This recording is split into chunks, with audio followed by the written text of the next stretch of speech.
des négociations, un plan de relance européen et un budget sur la période 2021-2027 à la merci de 3 États membres, la Hongrie, la Pologne et la Slovénie. Pour les adopter, l'UE doit pouvoir compter sur un vote unanime des 27. Mais Budapest, Varsovie et Ljubljana ont mis leur veto. Leurs dirigeants refusent que désormais, le versement de fonds européens soit conditionné au respect de l'état de droit. Le commissaire européen à l'économie a écarté toute renégociation de cette clause. The call to all member states to show a strong sense of responsibility to their own citizens and to all Europeans at this crucial moment, and to get this recovery plan over the line. Cette nouvelle clause prévoit des sanctions en cas de non-respect de l'état de droit et de la séparation des pouvoirs. Et la Hongrie et la Pologne sont directement concernées, puisqu'elles font l'objet d'enquêtes pour des atteintes à l'indépendance de la justice, mais aussi au droit d'asile. Le versement de fonds européens est essentiel à ces 2 pays. En 2019, ces fonds représentaient 4,48% du produit national brut pour la Hongrie et 3,3% pour la Pologne. Pour le Premier ministre polonais, la prise en otage du budget de l'UE est légitime. Jeżeli nasi partnerzy nie zrozumieją, że my się nie zgadzamy na nierówne traktowanie państw, na kij w ręku, który zawsze będzie wykorzystany przeciwko nam, tylko dlatego, że komuś nie podoba się nasza władza, to rzeczywiście tego weta. En juillet dernier, les 27 s'étaient mis d'accord sur un plan de relance post-Covid de 750 milliards d'euros. Il est adossé à un budget pluriannuel européen de plus de 1 000 milliards d'euros. Les 27, ou plutôt les 25, parviendront-ils à faire céder la Hongrie et la Pologne? Ces 2 pays refusent que les fonds du plan de relance européen de 750 milliards d'euros soient conditionnés au respect de l'état de droit. Le dossier est arrivé en haut de la pile lors de l'ouverture du sommet européen virtuel jeudi, mais il a été vite évacué au profit de la réponse sanitaire à la pandémie de Covid-19.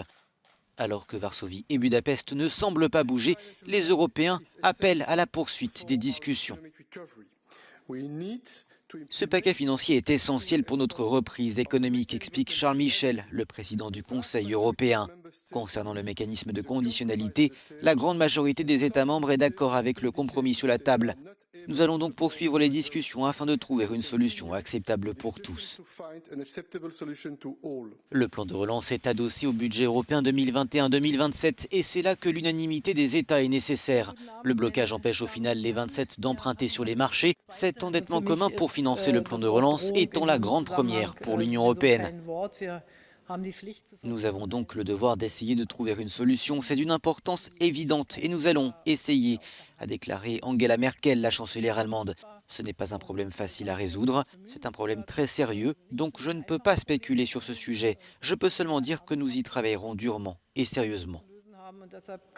Le Parlement européen refuse toute concession et le plan de relance pourrait faire l'objet d'un accord intergouvernemental excluant les États frondeurs. Une option techniquement complexe, mais pas sûr que la Hongrie et la Pologne veuillent en arriver là. Sans plan de relance, la Hongrie serait privée de 6 milliards d'euros, la Pologne de 23 milliards et les 2 pays sont des bénéficiaires nets des fonds européens.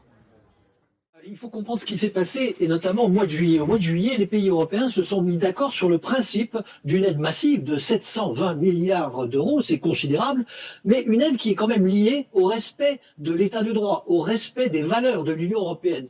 Mais ce vote a eu lieu à la majorité qualifiée et non pas à l'unanimité comme c'est le cas actuellement. Ce qui veut dire que la Pologne et la Hongrie ont été à ce moment-là très fâchées parce qu'elles n'étaient pas d'accord du tout avec ce lien possible entre l'octroi de cette aide et le respect de l'état de droit. La question, c'est compliqué. Lorsqu'il a fallu mettre en œuvre cette aide massive, 2 choses, 2 décisions s'avéraient importantes, 2 décisions qui, elles, devaient être prises à la majorité. D'une part, adosser ce plan d'aide de 720 milliards d'euros au budget pluriannuel de l'Union européenne qui s'élève à 1 000 milliards d'euros, ce qui est considérable, mais aussi permettre à la Commission européenne de lever ces fonds. Or, sur ces 2 sujets, il fallait le vote à l'unanimité. Et c'est d'une certaine manière pour protester contre la décision du mois de juillet que la Hongrie, d'abord, puisque c'est la Hongrie qui a pris l'initiative de bloquer ce processus, puis la Pologne qui a accepté de la suivre, ont décidé finalement de bloquer le processus. Alors, est-ce qu'il s'agit d'un blocage extrêmement définitif? Je ne le pense pas. On peut penser que finalement, les discussions qui sont en cours vont essayer d'aplanir les différences d'interprétation, mais il est clair que la Hongrie d'abord et la Pologne pensaient, par ce dispositif, marquer leur mauvaise humeur. Mais je rappelle quand même que la Pologne, c'est à peu près 20 milliards d'euros du plan de relance dont elle pourrait bénéficier. La Hongrie, c'est 7 milliards d'euros. Donc, pour ces deux pays-là, il sera peut-être aussi difficile de tenir une position aussi redoutable pendant longtemps. La Hongrie avait parlé de chantage. Comment appréciez-vous ces propos ? Eh bien, tout simplement parce que la Hongrie considère qu'elle n'a pas à relever de l'administration de Bruxelles, mais elle oublie simplement que la Hongrie, dès le moment où elle a adhéré à l'Union européenne, adhéré aux grands principes de l'Union européenne, ce qu'on appelle, vous savez, les critères de Copenhague. Et parmi ces principes, il y a la séparation des pouvoirs dans le cadre d'un État de droit. Or, la Hongrie a adopté plusieurs dispositifs législatifs, notamment en ce qui concerne la justice, qui fait que la justice n'est plus tout à fait indépendante du législatif et de l'exécutif. Même chose en Pologne, où il y a le problème de la liberté de la presse, le problème de respect des minorités, tous ces problèmes qui sont des entraves à l'état de droit vus sur le plan européen sont considérés effectivement comme absolument nécessaires pour pouvoir continuer à travailler ensemble. Donc, est-ce qu'on est dans une situation de blocage? Pas tout à fait, parce que puisqu'au mois de juillet, ils ont accepté, Pologne et Hongrie, de respecter d'une certaine manière des valeurs de l'Union européenne. Alors je sais bien, les valeurs, c'est quelque chose de relativement flou, qui n'est peut-être pas aussi décisif que l'état de droit au sens strict du terme. Donc on peut considérer que s'il y a des négociations qui vont s'engager, et elles se sont engagées, et en particulièrement aujourd'hui, on peut arriver à un accord moyennant des formulations qui soient acceptables au moins pour ces deux pays.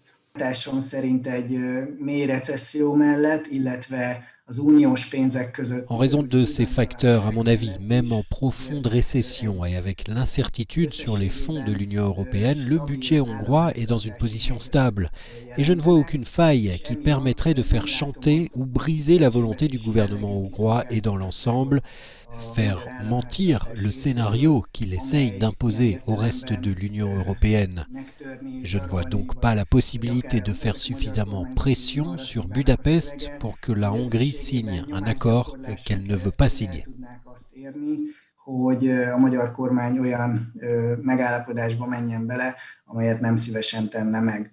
Le seul signe de nervosité sur les marchés hongrois a été cette petite ruée que l'on a observée pour changer des devises hongroises contre des euros, des dollars ou de l'or, mais il s'est avéré que ce n'était pas une réaction au veto, mais à une brève hausse du taux de change du forain. Il est vrai que le forain est devenu plus fort par rapport à l'euro. On peut acheter 1 euro pour environ 360 forains, ce qui est un prix horriblement élevé lorsque vous le comparez aux années précédentes. Mais cette année, le forain est fort, donc beaucoup de gens ont commencé à acheter des dollars ou des euros. Cela a conduit à une petite bulle. Nos réserves ont baissé, mais cela n'a duré que quelques jours.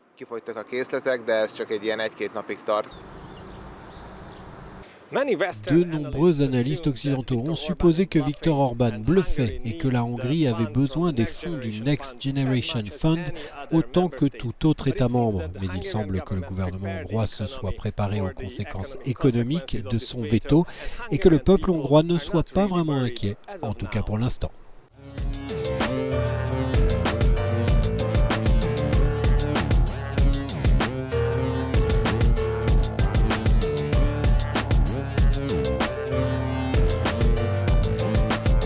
La crise majeure qui frappe la Suisse n'épargne pas le reste du monde. L'Europe essaye de s'en sortir et a d'ailleurs préparé un plan de relance historique. Mais Bruxelles vient de passer une semaine difficile. La Hongrie et la Pologne bloquent son adoption. Léo Vadimov. Ce devait être le projet le plus ambitieux de l'Union européenne, 1800 milliards d'euros pour relancer une économie laminée par la pandémie. Mais cette semaine, tout s'est arrêté. Bruxelles a souhaité conditionner le versement de cet argent au respect de l'état de droit dans les pays membres, une clause inacceptable pour la Pologne et la Hongrie qui ont opposé leur veto, condamnant une ingérence de l'Union dans leurs affaires internes. C'était en Union soviétique. Si vous lisez ces projets de règlement, c'est exactement la même chose.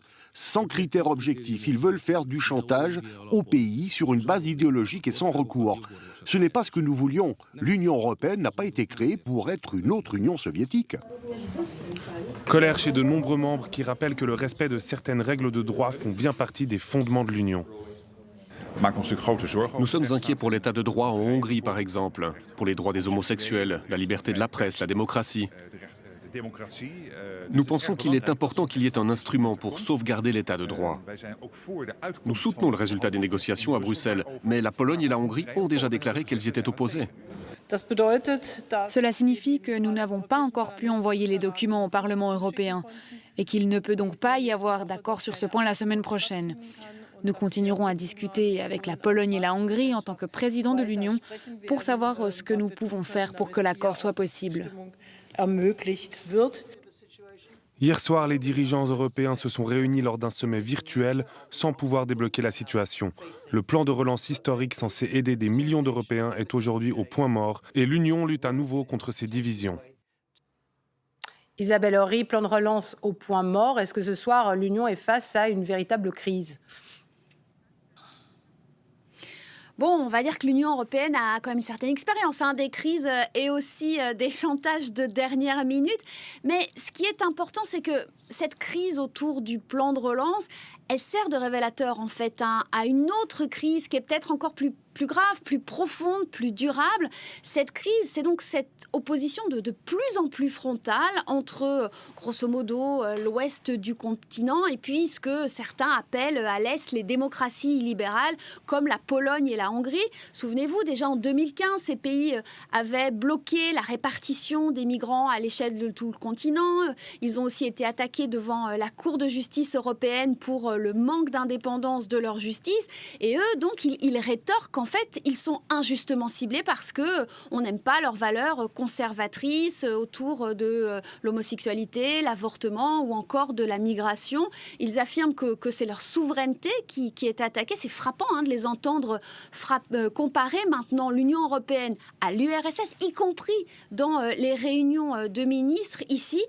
Cette fracture, elle va vraiment compliquer la tâche et la marche de l'Union européenne et il n'y a pas vraiment de solution en vue parce que contrairement au Royaume-Uni, eh bien, ces pays n'ont pas envie de sortir de l'Union européenne. Puis dans les traités européens, il n'y a rien qui permette d'exclure ou de menacer d'exclure en tout cas un État membre qui ne respecte pas les valeurs communes. Donc cette crise-là, au moins, elle risque de durer. Merci beaucoup.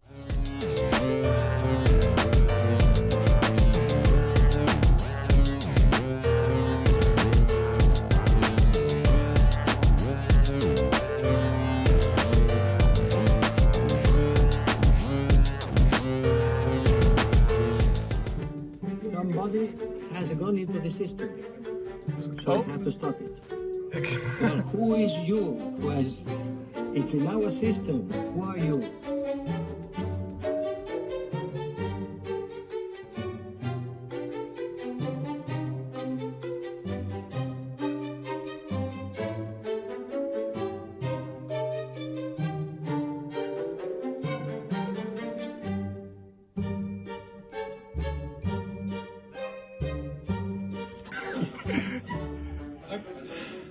How are you? Hi. Hi, I'm fine. How are you? Hi. You know that you have been jumping into a secret conference of the NKVD? Yeah, yes. I'm sorry. I'm a journalist from the Netherlands. I'm sorry for interrupting your conference. So I'll be leaving here. So thank you. That's a criminal offense, huh? Yeah, I know. So I'm going to leave. Goodbye. So you better shut off quickly. Yeah. before the police arrive, huh? Bye bye. Vooral dat de ministers en de werknemers van ministeries eindelijk eens een keer een goede cursus krijgen over hoe ze dit soort kolossale fouten kunnen voorkomen. I'm going to leave.